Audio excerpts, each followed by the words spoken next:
কেন জানি আগের মতো এখন আর ইচ্ছে করে না এই সমস্ত খাবারগুলো তৈরি করতে। আসসালামু আলাইকুম, কেমন আছেন সবাই? আশা করছি ভালো আছেন। আলহামদুলিল্লাহ, আমিও ভালো আছি। যাই হোক, এই যে এটা দেখতেছেন কোন কোন এলাকায় এটাকে কী নামে ডাকে। আমাদের লক্ষ্মীপুরে কিন্তু এটাকে কলার থোড় বলে, যেটাই বলেন। মূলত এই কলার থোড়গুলো আমাদের বাগানেরই।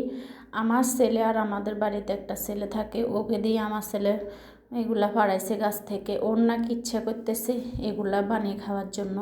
যাই হোক, এরপর আমাকে আনি দেওয়া হলো দুপুরবেলা। আমি ওই সময় যে বলতেছি এখন তো আজানের পর, এখন না বিকেলে। তো এই যে দেখেন এখন বিকেল সময়, এগুলো এখন আমার সাথে ওই ছেলেটাও চলাইতেছে আর কি। তারপরে এই যে দেখেন আমিও চুলাই রেডি করতেছি, এগুলো যে ও চলাইতেছে। ও মূলত আমাদের বাড়িতে থাকে আর কি। আসলে ওরা এই সমস্ত খাবার খেতে খুবই পছন্দ করে, যার কারণে। আর আমার ছেলে তো মিষ্টি জাতীয় জিনিসের চাইতে টক ঝাল জিনিসই বেশি পছন্দ করে। যাই হোক আর কি, ওই যে ও দেখতেছেন, ও বলতেছে আমাকে, জানটি এগুলো ফুরা ফেলে দেন কেন? আমাদের ওদিকে তো সবাই এগুলো রাখি দেয়। আমি বলতেছি যে আমরা আসলে খাই না এগুলো, আর ইচ্ছেও করে না। আসলে এখন আর ইচ্ছে করে না। কোনো এক সময় এভাবে দুপুরবেলা বা বিকেলবেলা বাড়িতে সবাই মিলে তৈরি করতো, তখন কিন্তু এগুলা মাঝে মাঝে খেতাম। যাই হোক, এখন ছেলে যেহেতু আনছে, ওকে তো আসলে তৈরি করে দিতেই হবে।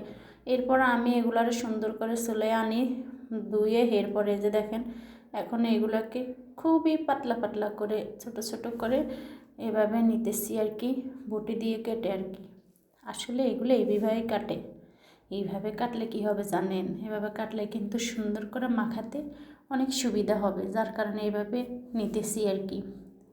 এটা মূলত অনেক সময় আসলে বাচ্চাদের মায়েরা, যারা বাচ্চারা বুকের দুধ খাওয়ায়, ওদের জন্য এই খাবারগুলো আসলে খুবই হেল্পফুল হয় আর কি, বিশেষ করে বাচ্চার পাতলা পায়খানার ব্যাপারে।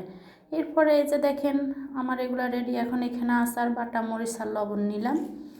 এগুলা দিয়ে এখন সুন্দর করে মাইকা জুইকা এগরে দিমু খাওয়ার লাগে।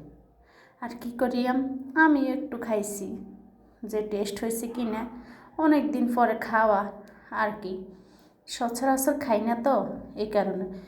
এরপরে যখন এগুলো মাখা হয়েছে, মনে ভাবলাম যে না, একটু সরিষার তেল দেওয়া হয়ে যাক।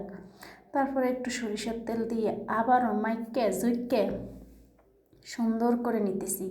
আর এই যে দেখেন এনার ফাইনাল লুক।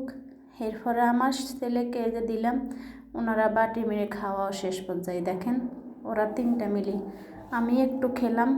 আমি আসলে বেশি খাই না, কারণ এই যে দেখেন ওদের খাওয়া শেষ, বলতে আম্মু মজা হইতেছে, এইভাবে বানাই দিন। তারপর যাই হোক আসলাম একটু ছাদে আর কি।